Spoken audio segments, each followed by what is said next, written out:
Katie and Jason. So this week was, or this month was Bosnian food that you guys chose.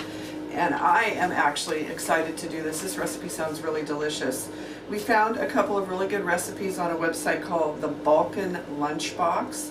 And we're going to make Bosnian minced meat dumplings. And in Bosnian, it's spelled K-L-E-P-E.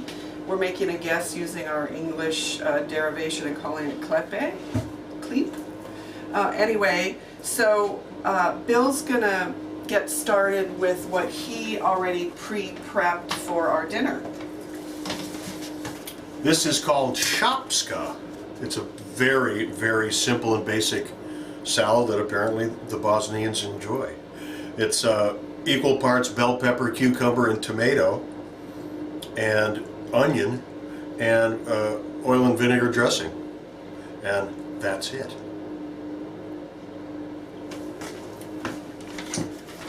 Okay, so I am going to start out, whenever you, this is a dumpling, but a little bit different than what I was thinking about a dumpling.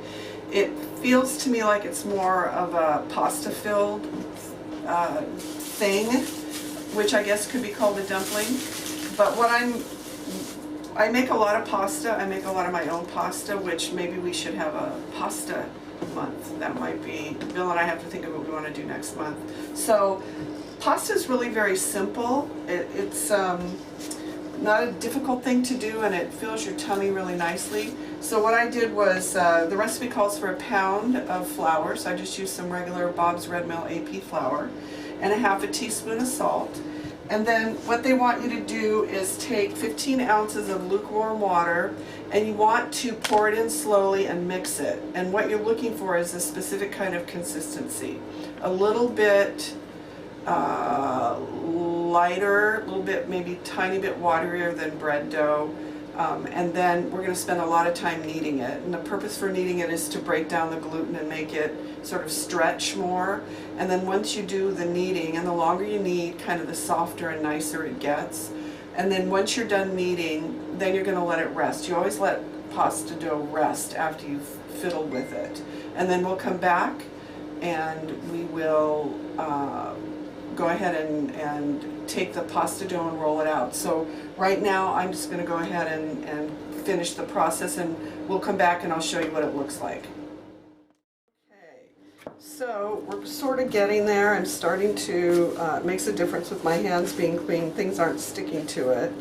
So I'm just going to keep kneading this. Now once I get it to the consistency that I want it, I'm going to cut it into 3 pieces, roll each piece into a ball, and then I'm going to let it rest for about 20 minutes or so. The resting, like I said earlier, allows the gluten to reform a little bit, because we're really breaking it down here with all this kneading that we're doing. And then once we do that, we're going to take each one of those 3 little balls and break them down even further into other small balls, and we're going to put circles. Special guest has arrived.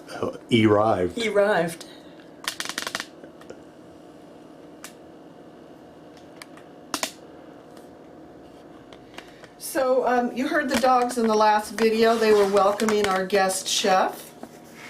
Bobby Flay was not available. So we have somebody you know and recognize. Yeah. Welcome, Rekha Mays. Hello, how are you, Jason and Katie? Good to see you. So now we've let the dough, the dumpling dough sit. So this really isn't going to be a pasta. I was thinking about that. It's a little bit in between a pasta and a bread. And then you break it. You then knead it again for 10 minutes. And then once we're done kneading it, We'll knead it later. Once we're done kneading it for 10 minutes, then we're going to start rolling out the balls. So Rek and I are going to work on that, and we'll see you back in a few minutes. We're just going to show you, we've done a few of these. This is kind of a labor-intensive process. So these are Rec and I have put these together. These are the dumplings. It's like a noodle in consistency, a little bit sticky, with a tablespoon of the meat that we prepared. And what we did was we took a pound of Susan Richmond's beef, which is grass-fed organic, and she has Belmare Farms, you guys know her, here in Willamina, Oregon. Then we put a medium onion that was minced into that and a little bit of pepper, and that's all it is. And then what you do, it's important that you let this process, you want to make sure that the dumpling noodle part has taken its time to rest. This particular concoction pulls, and if you don't do that, you're not going to get it as thin as you want. So you want to roll this out, and what we're looking for is about the size of maybe 2/4. I don't know what that is. The size of 2/4 as a piece of onion. And then you want to use about approximately a 3-inch round, whatever you have. And we're using lids from the from the Magic Bullet, I think. And these are lids that go on the containers. And so these get cooked in, you take your whole batch, you separate it into 3 balls, let that rest for 10 minutes or so. Then it calls for kneading it for another 10 minutes and to immediately roll it out. But I don't know if it's the flour that we're using, but what we did was we let it rest again for another 10 minutes. Now we're cutting them out, and then what we're going to do with each one of these is we take 1 teaspoon of the meat mixture, teaspoon-ish, place that on the side. These are kind of half moons, and I'm using a little bit of water. Fold it over, stretch it a little bit, pinch the edges together. It's very pillowy feeling, this pasta mixture. Pinch it a little bit. Rekka's brought over what we've done. These are a couple of raw ones that we've already done. So we're going to take the knife and just create some little Honey, marks. that's a fork. Oh, I said a knife. Typical me. A fork, Yeah. and just make it look pretty. That's all we're doing. These are going to cook up really thick. This is kind of what they look like when they're done. So you can kind of see that they're thick in the 2 sides. These, I was starting to make a double batch because I was a little bit concerned. We had invited Susan over for dinner, but she's not able to make it tonight. So between the 4 of us, I thought, wow, we only are going to get 3 of these based on how the recipe calls for your making them. But they are so heavy, and pasta is a very heavy thing. And then we're doing the side of vegetables that Bill did, the cold vegetables. Salad. The salad, and then he's going to also, just for color and for flavor, he's going to saute some fresh spinach and garlic. So that'll be really tasty. But don't you forget, spinach is big in Bosnia. Okay, I didn't know that. Then, so the next step is Rekka's finishing up making all our little half moons in batches.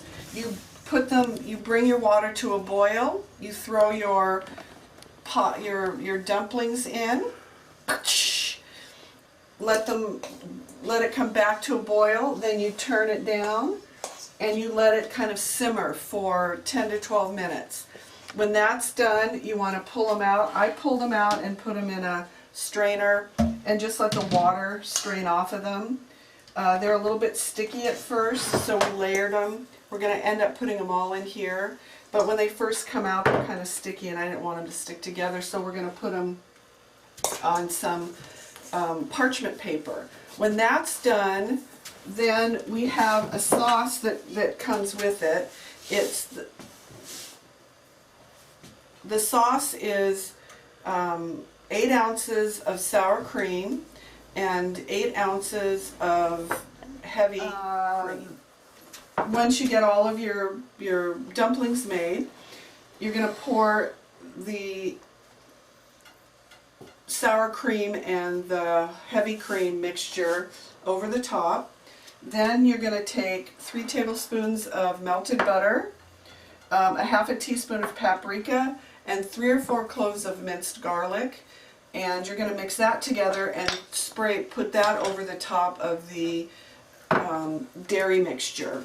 Then you're going to put it in the oven and bake it for about 15 minutes. And at that point, you'll be really hungry. Alright, so we've made all the dumplings. It took us about, Rekka, an hour-ish. Yes, an hour-ish. So I'm only going to use half of this. This is, again, sour cream and whipping cream, or whole cream.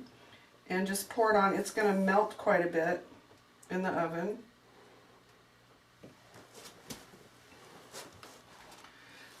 So that's probably more than half. And I'll just spread it out a little bit. But we have some extra just in case maybe we want a little more sauce, so that's okay for me. And then this is the paprika, butter, minced garlic, and it's kind of pretty, and so I'm just going to drizzle that over the top to try to make it equal here.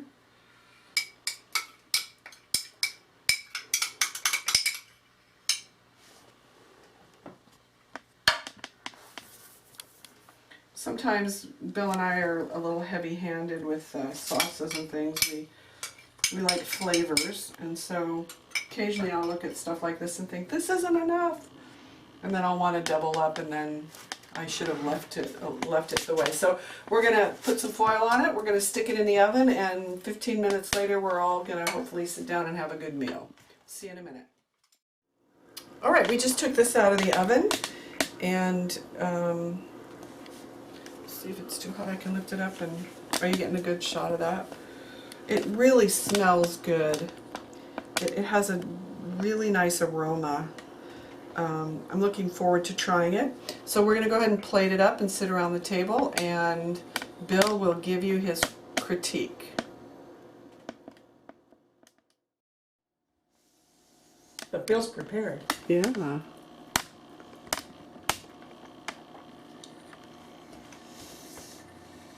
Okay. Are we ready? Yeah, Am I critiquing? you are. Rekka, we'll be panning over for your critique in a moment. Alrighty.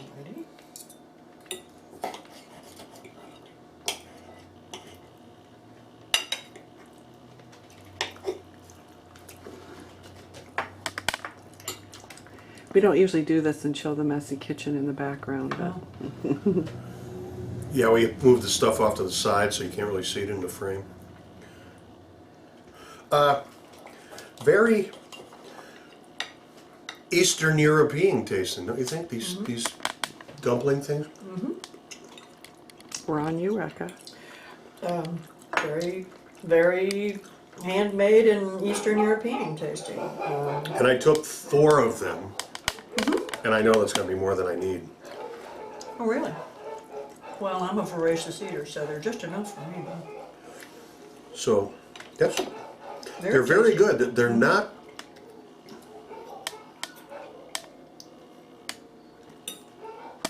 And They're salad. the sauces do not dominate the flavor, which is, you know, kind of a goal many times of American cooking.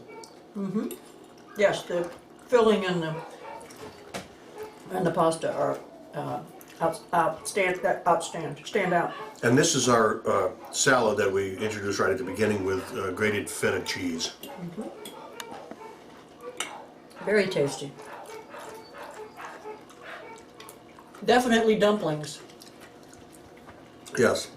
There's that And of course, tacky, al dente is the word I'm looking Yeah. for. And I did some standard sauteed cabbage, Spinach. spinach. Close enough. All right, say goodbye. Bye, Jason. Bye, guys. Katie.